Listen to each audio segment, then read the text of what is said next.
Now, today on the show, I'm going to be talking about Langar Week.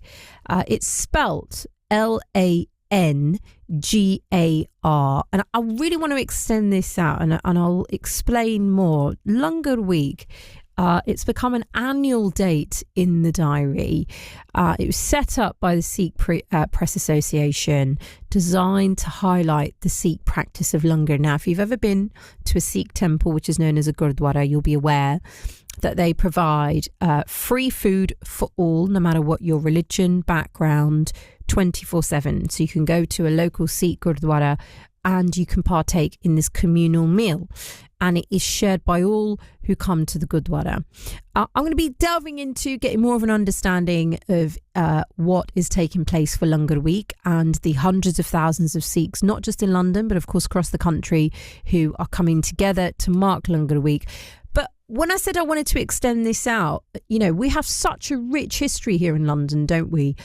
Especially of soup kitchens, particular spots dotted in northeast, southwest London, where not only can the homeless, but those that need it go and have a free meal. So I wanted to use Langar Week as a springboard, if you will, as an opportunity to highlight some of these fantastic organisations. But I can only do that with your help. So 0800 731 2000. If you are somebody who on a weekly basis volunteers at a local soup kitchen, can you get in touch with the show now, please? I've got fantastic Alice and also Betty with me today. Let's talk about the work that's going on in your part of London. Highlights it for us here on Radio London. If you are somebody who works in a local food bank open for all, of course, we know they've become more and more popular in recent years, an opportunity to help those that need it, whether it is families or individuals who will come to a food bank to collect food, and you would like to talk about the amazing work that your food bank is doing, can you please get in touch?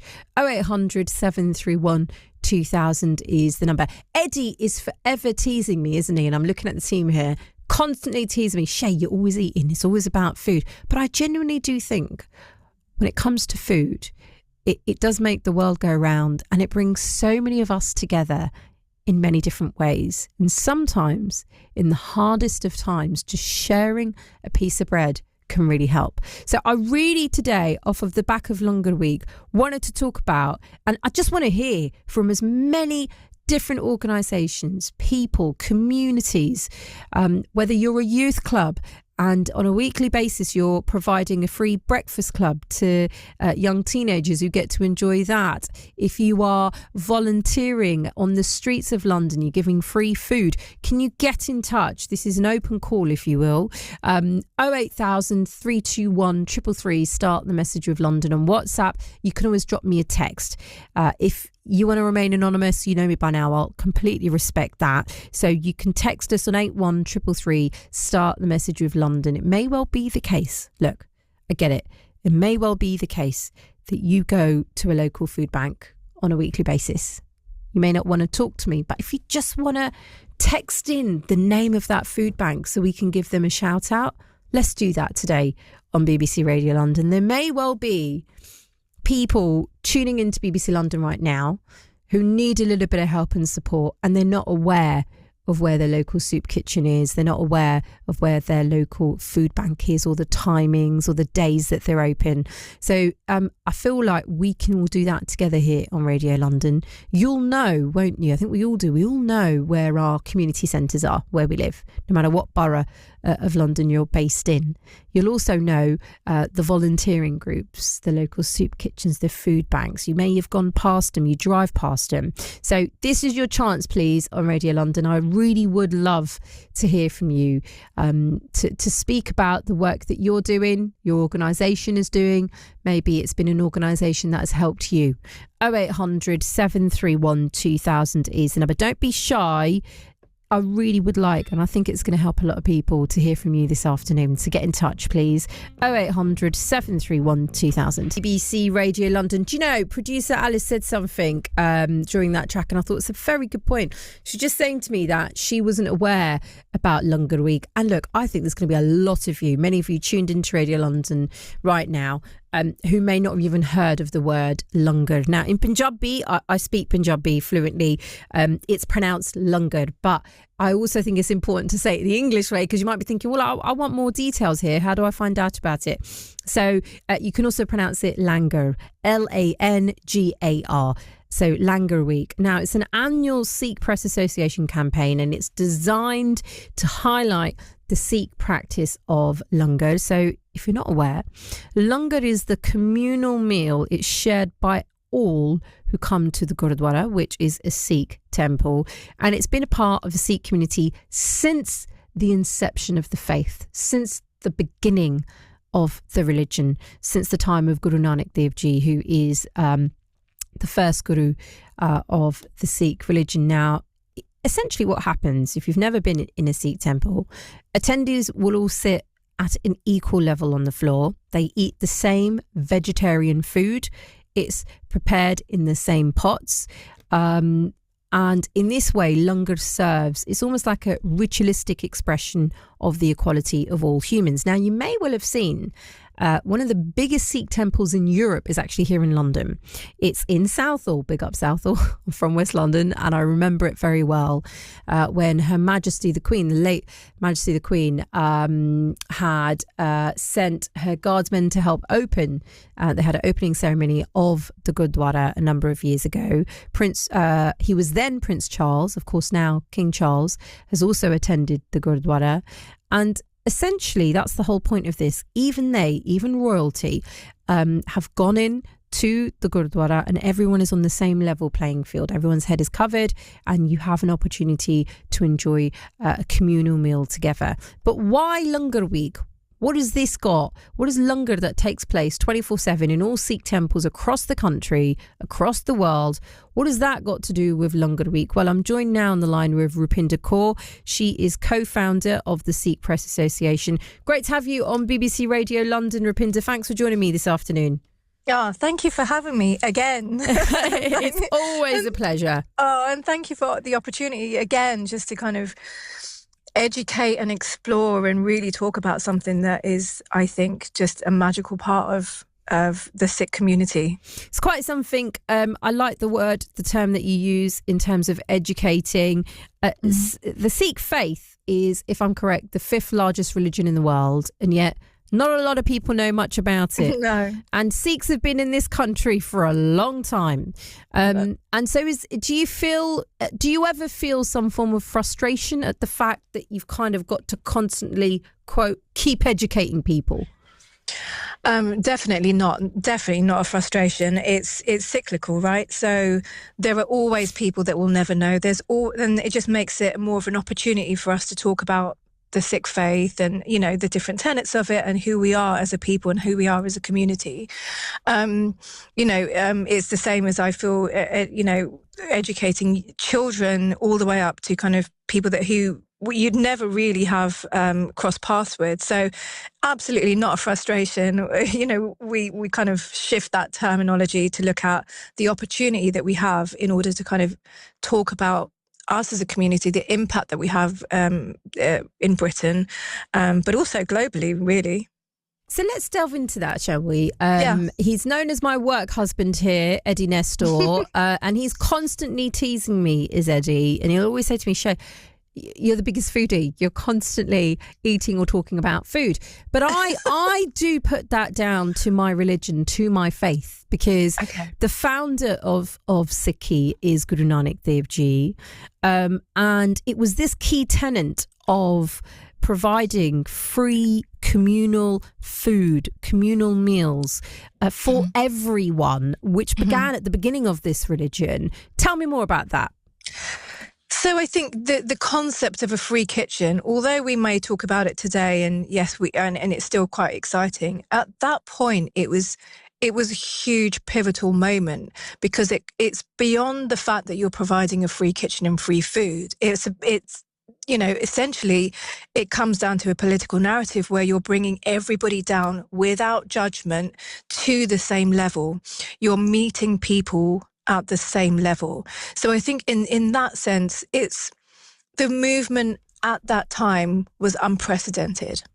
And now having the concept of the free kitchen means that people are not judged on the work they do, the income they earn. And, we know from the caste system, which is prevalent still within the Indian continent, that, some communities will not eat with other communities. So I think the magnitude of that at conception and the fact that we still continue that to this day, and we still honour it to this day, is something incredibly interesting to people that are not part from the Sikh community. I'll tell you, just to comment on that, one of my closest mates, Kirsten, she, when I was younger, I'd always invite her to come to the Nagar Kirtan, which is a religious procession during the month of and celebrations of Vaisakhi, which is the birth of the Khalsa. And so just for our listeners, Kirsten grew up in Ealing, but when I try to explain, and this is me, a 15-year-old, trying to tell, look, Kirsten, you've got to come, it's going to be amazing. And she'd be like, I already know about it. I've seen the Nagar Kirtans. They're always stood there giving out the free samosas and the cup of tea. And she had that in her mind as what the Nagar Kirtan was, because that free food that was distributed on the streets of Southall and West London was for everyone. It doesn't matter if you were from any community. And Kirsten always used to love it because she'd be like, I would just stock up on the samosas and it's so beautiful and tasty. But that's part of this, isn't it? It's taking it out to other people and communities. Yeah. Two things on that. Yes. And there's with every community, any community that you go to, what's a better way to become inclusive than to share food and break bread together. So I think that's the inclusive nature of what food does and brings to the table, no pun intended, as I just realised what I was saying as I said it. Love it. Bring it on. Bring the puns on. I love it. But the other thing is that it provides those opportunities. So, for instance, this is our 10th year of Langar Week, which it surpassed all of our expectations, and by Jagraj Singh Ji, who's like completely integral in making this happen and wanting to kind of talk about this. So, 10 years in, what have we learned? We launched this, and, by chance and by fate, I guess, we launched Langar Week during the food bank crisis. And that was the first opportunity that we thought about the real integration of the British community and the Sikh community together, because we're having communities in and around the UK that are living on the breadline and poverty was at its highest. And then we're saying, well, actually, you are absolutely invited to come in and share food, no problems asked, and it was also one of the first times, I'm sure there's been many firsts, but one of the first significant times that we took Langar outside of the Gurdwara Sahibs as well. So, within community centres, within Salvation Army centres, we're seeing so many people around the UK doing great work, such as SWAT and the like, who are taking Langar outside of this community. So the people that really need it, right, with no judgment, wherever you're from, whether you're homeless, whether you're not homeless, whether you're just struggling for that week, I think that's been quite a seismic shift in the way that Langar has been seen outside of just the Sikh temple. So let's just get some details and updates of what's taking place for Langar Week then. I think we've kind of delved into quite beautifully, so thank you, Rupinder, the background, why it's happening, how hugely popular it has become, and congratulations on celebrating a decade of Langar Week. It is huge, honestly, absolutely amazing. So what's taking place for this week then? You can find activities. I mean, there are hundreds around the UK, and we're incredibly lucky because these are all run by volunteers. No one is paid to do this. This is kind of like donation led. Communities are donating to the foods that are being prepared. Again, all vegetarian, so it's completely inclusive for everyone. In and around the country, you can find us on social, Sikh PA, so SikhPA, and across social media. Find out where the nearest, activation is for you in the high streets, and just go and say hello and taste the food, find out more, and if you feel like it, get involved. That's quite something. So I'm on the website right now, sikhpa.com, SikhPA.com, and you're on all social media and just kind of constantly highlighting details for anyone who wants to find out where the most updated, event is taking place for Langar Week. Alongside that, though, the Langar continues in the Gurdwaras. That's also important to say, isn't it? Globally. And what's been really interesting, Shay, is actually what we found over this last 10 years is it's not just us making the noise and the sounds and talking about it, but the fact that communities and all these volunteers that feeling like they want to talk about it. We're seeing more across social media about Langar. We're seeing more kind of stories on YouTube about the Harmandir Sahib Gurdwara, where we have like one of the biggest Langars globally, and going to see what actually happens in the free kitchens and having that excitement and people wanting to know, wanting to see is, it's insurmountable. It just makes my heart do a little flip. Yeah, absolutely. And listen, it's been so lovely having you on BBC Radio London, Rupinder. Come back into the studio next time, please. I would love to. And you know what? I want to say that actually you were one of the first supporters at the first year. I remember the first year, and I remember you guys talking about it and supporting it. It's not a very easy topic to talk about, and give space to. So thank you again, and I'd be delighted to. That's very kind of you. It just shows how long that Sunny and I have been here at BBC Radio. Oh, I didn't mean to make you feel old. Listen, the white hairs are definitely showing how old I am, but a huge congratulations to everyone, and thanks for joining me today. Oh, thank you for having me. Thanks again. Rupinder Kaur, co-founder of Sikh Press Association. So just to give more details, sikhpa.com/Langar Week, LangarWeek. So Langar is spelled Langar. And as you mentioned, actually, really easy. Just head to their social media, Sikh PA. You can get more details there.